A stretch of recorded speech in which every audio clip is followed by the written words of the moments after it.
Programme में एक बार फिर खुश आमदीद। बात हो रही थी इस वक्त पाकिस्तान तहरीक इंसाफ मुज़ाकरात के लिए तैयार है। आज बड़ी इंपॉर्टेंट मुलाकात हुई है प्राइम मिनिस्टर और सीएम केपी के अली अमीन गंडापुर के दरमियान, और बहुत दिनों के बाद इस तरह की के मनाजिर आज देखने को मिले।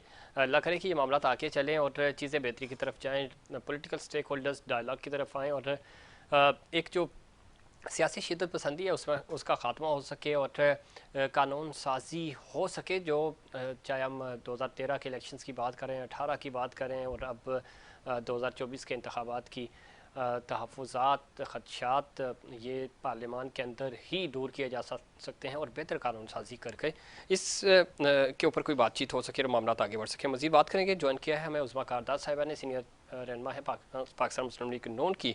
उज़्मा खुश आमदीद कहते हैं आपको प्रोग्राम में। जी थैंक यू सो मच।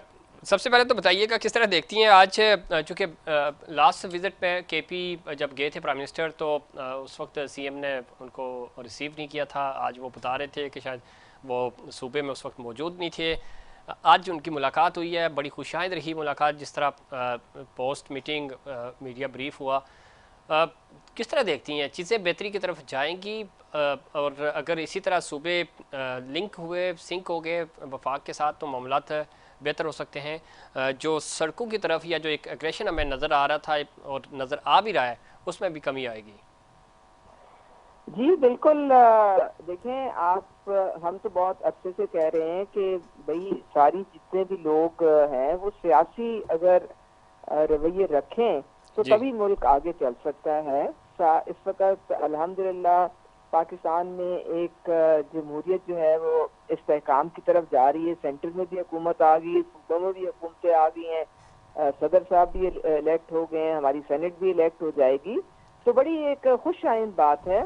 और आज जो मुलाकात है उसमें मेरे ख्याल में वो सही एटीट्यूड है, वो जमहूरी एटीट्यूड है जिसमें आप कुछ देते हैं और कुछ लेते हैं और कॉम्प्रोमाइज से आगे मामला बढ़ता है।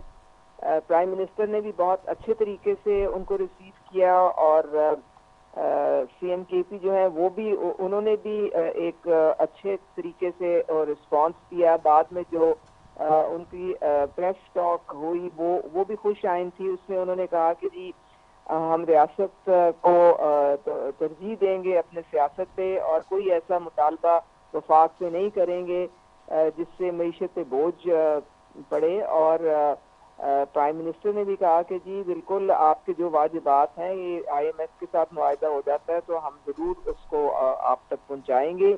और जब उन्होंने कहा कि जी बानी से मुलाकात के सिलसिले में, तो वो भी प्राइम मिनिस्टर ने उसका मुस्बत जवाब दिया। देखिए ये तरीका होता है पाकिस्तान को आगे लेके चलने का। ये नहीं होता कि आप मैं ना मानू करके तो पूरे मुल्क को आप इंतशार की तरफ ले जाएं और आप पार्लियामेंट को चलने ना दें और आप शोर हंगामा आराई करें। ऐसे नहीं हम मुतहम्मिल हो सकते। पाकिस्तान ने बहुत मुश्किल टाइम देखा है और अभी मजीद आगे मुश्किल, बहुत सारे पहाड़ जैसी मुश्किलात खड़ी हैं। इकट्ठे चलेंगे तो पाकिस्तान आगे बढ़ेगा और यही तरीका है, यही हम इसको वेलकम करते हैं। और इसी तरीके से इनको चाहिए कि पार्लियामेंट में भी बैठें और एक मुस्बत और अपोजिशन का रोल अदा करें, पब्लिक इशू से बात करें। अगर कोई हुकूमत से गलती हो रही है उस पर तनकीद करें, लेकिन ये ना कहें कि जी हमारा मैंडेट चोरी हो गया, बाकी सब चोर बैठे हुए हैं, बाकी घुसपैठिए बैठे हुए हैं। ये इस तरह की अगर उन्होंने कहानी की तो फिर तो मामला बिल्कुल ठप हो जाएगा। ठीक। तो खैर अब तक की जो मुलाकात हुई है उसके बाद चीज़ें जिस तरह आप भी बता रही थी, खुद उनकी तरफ से सीएम केपी की तरफ से भी स्टेटमेंट आई। अब लगता है कि चलिए फर्स्ट फेज पे तो चीज़ें बेहतर होगी, जो वो मुतालबात कर रहे हैं, चीज़ें रख रहे हैं, वो अगर प्राइम मिनिस्टर वादा पूरा करते हैं तो मज़ीद एक अच्छा रिलेशन बनेगा सूबे के दरमियान। और बड़ा इंपॉर्टेंट सूबा है केपी, चूँकि वहाँ पे दहशतगर्दी, नेशनल सिक्योरिटी के थ्रेट्स हैं और आगे एक नेशनल सिक्योरिटी की मीटिंग भी होने जा रही है। तो आप समझती हैं कि ये एक वर्किंग रिलेशन बन रहा है और इसको कंटिन्यू होना चाहिए, दोनों तरफ से इसको अप्रिशिएट करना चाहिए। जी बिल्कुल, हम तो कर रहे हैं अप्रिशिएट। और प्राइम मिनिस्टर ने तो बिल्कुल कहा है, बड़े खुले दिल से कहा है कि सब जो सूबे हैं वो पाकिस्तान के सूबे हैं और वो तमाम सूबों के मुश्तरका प्राइम मिनिस्टर हैं। किसी एक पार्टी या किसी एक सूबे के प्राइम मिनिस्टर नहीं है वो। तो ये इस तरह से बात बड़ी एक आई थिंक आज एक बड़ा अच्छा एक मैसेज किया है, और अगर इसी तरह से ये आगे चलेंगे तो इंशाल्लाह पाकिस्तान में बहुत जल्द तरक्की की राह पे दोबारा ठीक है। गामजन होगा। दूसरा पंजाब की बात करते हैं। पंजाब में मरियम बीबी हम देख रहे हैं बड़ी एक्टिव हैं, विज़िट भी कर रही हैं, बहुत सारी जगहों पे सरप्राइज विज़िट भी कर रही हैं। अ, पंजाब में एक तब्दीली आएगी, चीज़ें बदलेंगी। माजी में हमने जो देखा उसकी निस्बत, और ख़ास तौर पे जो एक लेगेसी जनाब शहबाज शरीफ साहब छोड़ के गए हैं, वो कंटिन्यू करेंगी या उसको टो कर पाएंगी मरियम बीबी? जी, मरियम साहिबा जो हैं वो आपको बहुत सारे सरप्राइजेस देने जा रही हैं आगे। वो आयरन लेडी हैं और बड़े मजबूत आसाब, मजबूत इरादों वाली खातून हैं। उन्होंने ना सिर्फ अपने वालिद साहब की लेगेसी बल्कि अपने चचा की भी और अपने भाई की, तीनों की लेगेसीज को लेके आगे चलना है। और तीनों की जो मुश्तरका बीच में क्वालिटीज हैं वो सब उनमें मौजूद हैं। बहुत फोकस्ड हैं और पुरअज़म हैं, और ना वो किसी को बैठने देती हैं ना खुद बैठती हैं। आपने देख ही लिया है कि हर जगह आप उनको मौजूद पाएंगे, हर चीज पे उनकी नजर है। और वो इंशाल्लाह पंजाब जो है वो मिसाली सूबा बनेगा उनकी लीडरशिप में।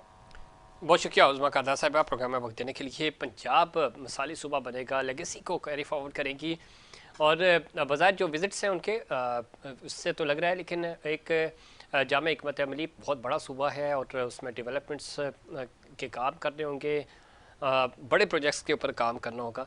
ये मामला ताकि कैसे बढ़ेंगे, और पंजाब को एक एक एक जो ट्रांजिशन है वो हमें क्या नज़र आएगी, जो हमने पिछले 3-4 सालों में देखा उसमें, और आने वाले 4 सालों में कोई फ़र्क वाजे हो पाएगा, तो ये एक बड़ा चैलेंज होगा। मरियम बीबी का एडमिनिस्ट्रेटिव पॉइंट ऑफ व्यू से देखें तो एक्सपीरियंस नहीं है, लेकिन उनके पास टीम है, वो टीम कितना परफॉर्म करेगी, कैसे उनसे वो काम लेगी, ये बड़ा इंपॉर्टेंट होगा। वक्त हुआ ब्रेक का, ब्रेक से वापस आएंगे तो IMF के वाले से बात करेंगे। पाकिस्तान जो है वो 4 साल प्रोग्राम IMF के साथ करने जा रहा है। अगर ये प्रोग्राम हो जाता है तो थोड़ा सा पाकिस्तान की इकॉनमी को बूम मिलेगा, कैसे मिलेगा इसके ऊपर बात करेंगे, लेकिन उससे पहले कमर्शियल ब्रेक।